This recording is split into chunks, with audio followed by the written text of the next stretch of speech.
এখন বাজে রাত 11:30। সারা দিনের পর এখন একটু টাইম পেলাম তোমাদের সামনে আসার। সারাদিনে প্রচুর ব্যস্ত থাকি, যেহেতু মাম্মাম ছোট, তো মাম্মামকে নিয়ে তো ব্যস্ত থাকতে হয়। তারপর তো সংসারের কাজ আছে, রান্না বান্না, ঘরে এটা সেটা কাজ করতেই থাকি। তো টাইম আর হয়েই উঠছে না। মাম্মামের না এই 4টে পার্সেল এসছে। এই পার্সেলগুলো 2 দিন আগে এসছে। ভেবেছিলাম যে মাম্মামকে নিয়ে এই পার্সেলগুলো তোমাদের সামনে আনবক্সিং করবো, কিন্তু সেটা আর হয়েই উঠছে না। মাম্মাম আজকে এত কান্না করছে, জানি না কেন কান্না করছে, খ্যান খ্যান খ্যান খ্যান করেই যাচ্ছে। তো এখন ঘুমালো, তো ভাবলাম এখন একটুখানি ফাঁকা আছি, এই পার্সেলগুলো খুলি। যদি মাম্মামের ড্রেসগুলো ছোটো বড়ো হয়ে যায় তাহলে তো আর মানে রিটার্ন দিতে পারবো না। তাই চলে আসলাম রাত 11:30টার সময় তোমাদের সাথে মানে এগুলো দেখাতে, আনবক্সিং করতে। তো চলো এই প্যাকেটগুলো তাড়াতাড়ি করে খুলি আর দেখি মাম্মামের জন্য কী কী ড্রেস এসছে। এখন না ফোন খুললেই শুধু দেখি মাম্মামের জন্য এই ড্রেস ওই ড্রেস, মানে যেটা দেখবো সেটাই ভালো লেগে যায়, সেটাই অর্ডার দিয়ে দিই। বুঝতেই পারছো যে মেয়ে বলে কথার, মেয়েদের ড্রেসগুলো এত সুন্দর সুন্দর হয় না। মানে দেখি সবসময় এখানে মিন্ত্রাতে দেখি, মেসোতে দেখি, ফ্লিপকার্টে দেখি, তো দেখে পছন্দ হয়ে যায়। ওই কারণে ড্রেসগুলো অর্ডার দিয়ে দিয়েছি। কি মশাই ঘরে, আর ফ্যানটা বন্ধ করে রেখেছি, আর ফ্যানটার এত আওয়াজ শুনতে পাবে না, তার জন্য ফ্যান বন্ধ করে তোমাদের সাথে কথা বলছি। তো চলো, বেশি বকবক করার টাইম নেই, কারণ মাম্মা ওই ঘরে শুয়ে রয়েছে। আবার যদি মানে উঠে যদি উল্টে যায় তাহলে আবার রিস্ক, আবার ওকে খাওয়াতে হবে। তো এখন তোমাদেরকে দেখিয়ে দিই এই পার্সেলে কী কী আছে আর কেমন জামাগুলো আছে। তোমরা অবশ্যই জানাবে দেখে কেমন হয়েছে মাম্মামের জামাগুলো। তো চলো প্রথমেই খুলে নিচ্ছি এই প্যাকেটটা। প্যাকেটটা এমনভাবে খুলছি, পরে চেঞ্জ করে দেবে তো, হ্যাঁ দেবে না কেন। এই দেখো উল্টো দিক দিয়ে খুললাম। এই দেখো এটা একটা হোয়াইট কালারের ড্রেস। দেখো আমারই মনে নেই যে আমি কি অর্ডার দিয়েছি, অনেকদিন আগে অর্ডার দিয়েছি তো, আর এসছো অনেকদিন আগে। কিংবা এটা হবে, জানি না হবে কি না, মনে হচ্ছে এটা হবে না। এটা চেঞ্জ করতে হবে, এটা প্যাকেটটা আলাদা রাখতে হবে। এটা হবে না মাম্মামের গায়ে। কি সুন্দর দেখো জামাটা ছিল, পুরো হোয়াইট কালার।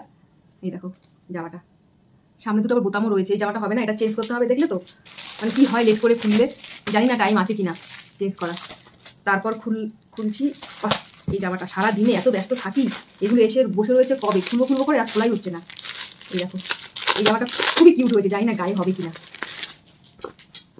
এই দেখো এই জামাটা হবে, এইটাও মনে হচ্ছে হবে না, জানি না। একটাও জামা মনে হচ্ছে ঠিকঠাক হবে না, যে 4টে অর্ডার দিয়েছি। দেখো এটাও হবে না মনে হচ্ছে, এটাও চেঞ্জ করতে হবে। যা কি সুন্দর সুন্দর জামাগুলো দিলাম অর্ডার, একটাও মনে হচ্ছে গায়ে হবে না। মনটা খুব খারাপ হয়ে গেল। এত সুন্দর সুন্দর কিউট জামাগুলো অর্ডার দিলাম যে মাম্মাম পরবে বলে, দুটো খুললাম, দুটোই পুরো গেল। মনটা খারাপ হয়ে গেল। মাম্মাম কালকে ঘুম থেকে উঠুক, তারপর দেখবো যে জামাগুলো হবে কিনা। আমার তো মনে হচ্ছে হবে না, দেখি এটা হবে কিনা। সত্যি মনটা খারাপ হয়ে গেছে, আশা করে দিলাম মেয়েটার জন্য জামাগুলো পরবে বলে, আর জামাগুলোই পুরো ছোটো হয়ে গেল। এখনো মাম্মামের সাইজটা আমি ঠিকঠাক বুঝতে পারছি না যে কি সাইজ লাগবে মাম্মামের গায়ে। দেখো এটা এটা মনে হচ্ছে হবে, এটা একটু বড় বড় লাগছে, এটা মনে হচ্ছে হবে। এই দেখো এই জামাটা, জানি না হবে কি না, এটাও আমার মনে হচ্ছে হবে না, বুঝতে পারছি না। এই দেখো জামাটা, এটা হচ্ছে রেড আর হোয়াইটের মধ্যে। দেখো সামনে একটা ফুলও আছে। 3টে চলে গেল, 3টেই আমার কনফিউজ রয়েছে যে হবে কিনা। মনটা সত্যি খুব খারাপ হয়ে গেছে, খুব খারাপ হয়ে গেছে। এবার দেখাচ্ছি তোমাদেরকে এই জামাটা। এই জামাটা খুবই সুন্দর, কালারটা কি মিষ্টি কালার। এইটা তো হবেই না। দেখো যা 4টে জামা, 4টে জামাই চেঞ্জ করতে হবে। কেমন লাগে বলো। দেখো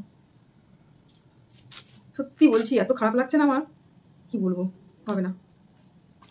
যা মনটাই খারাপ হয়ে গেল যে মামামের জন্য 4টে জামা অর্ডার দিয়েছি, 4টে জামার মধ্যে একটা জামা মামামের গায়ে হবে না। কি করবো আর, এগুলো এখন বসে বসে সব রিটার্ন মারতে হবে, জানি না টাইম আছে কিনা। তো চলো, মাম্মাম তো ঘুমাচ্ছে, মাম্মামের গায়ে একটা জামাও হলো না, যে কটা জামা তোমাদেরকে দেখালাম। তো জামাগুলো কিন্তু খুবই সুন্দর ছিল, তোমরা জানিও জামাগুলো কেমন হয়েছে মাম্মামের। দেখো ঘেমে পুরো জল হয়ে যাচ্ছি, আর মাথায় দেখো তেল দিয়েছি পুরো চুপচুপ করে। আমি হচ্ছে গিয়ে কি তেল তোমাদের ইউজ করি তোমাদেরকে দেখিয়েছিলাম, যে হাকিপিকি তেল এসেছিল অনেকদিন আগে, সেই ভিডিওটা তোমাদেরকে আমি দেখিয়েছিলাম। সত্যি তেলটা খুবই ভালো, হাকিপিকি তেলটা। মানে চুল আমার আগে যা উঠতো, এখন চুল একটুও মানে ওঠে না, মানে একটা দুটো ওঠে।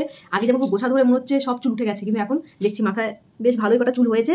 আর চুল দেখলাম যতই আমি টানাটানি করি না কেন, চুল একটাও ছিটছে না। সত্যি তেলটা খুবই ভালো, খুবই ভালো। জয় এনেছিল ইউজ করার জন্য, তো আমি এখন প্রত্যেক দিনই তেলটা মাখিয়ে দেবো। আজকে রাতেও তেলটা মেখেছি, কালকে শ্যাম্পু করবো বলে। তো চলো, জামা 4টে একটাও হলো না, এগুলো রিটার্ন দিতে হবে।